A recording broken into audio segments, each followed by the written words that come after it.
Hello అండి, అందరికీ నమస్కారం. నేను మీ Shailu. Welcome back to my channel Shailu diary. అందరూ ఎలా ఉన్నారు? బాగున్నారా? మీ అందరూ బాగున్నారని అనుకుంటున్నాను. నేను కూడా చాలా బాగున్నానండి. ముందుగా అందరికీ దసరా నవరాత్రుల శుభాకాంక్షలు. శరన్నవరాత్రులు అంటాం కదా. దసరా నవరాత్రుల్లో భాగంగా మొదటి రోజు కోసం ఈరోజు కొంచెం మాట్లాడుకుందాం. దసరా నవరాత్రుల్లో మొదటి రోజు అమ్మవారు త్రిశూలధారిణిగా, హిమవంతుని కుమార్తెగా, శైలపుత్రి దేవిగా నంది వాహనంపై భక్తులకు దర్శనమిస్తుందన్నమాట. ఈరోజు అమ్మవారికి పాడ్యం రోజున విశేషంగా సమర్పించే నైవేద్యం పులగం. దసరా నవరాత్రులు, నవ అంటే 9 రాత్రులని అర్థం అనమాట. ఒక్కొక్క రోజు ఒక్కొక్క దేవి అలంకరణ చేసి భక్తి శ్రద్ధలతో పూజించుకుంటారు.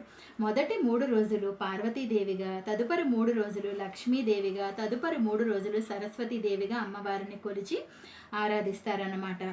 ఓం దేవి శైలపుత్రే నమః అని అనుకుంటూ పూజిస్తే ఈరోజు చాలా మంచి జరుగుతుందని నమ్మకం అన్నమాట. ఇంకా అమ్మవారి ఈరోజు ఎడమ చేత్తో పుష్పము, కుడి చేత్తో త్రిశూలము పట్టుకొని దర్శనమిస్తారు. చంద్రదోషం ఉన్నవాళ్ళు, మానసిక సమస్యలతో బాధపడుతున్న వాళ్ళు ఈ శైలపుత్రి దేవిని ఆరాధిస్తే చాలా మంచి జరిగి దోషం తొలగిపోతుందని పెద్దలు చెప్తున్న మాట.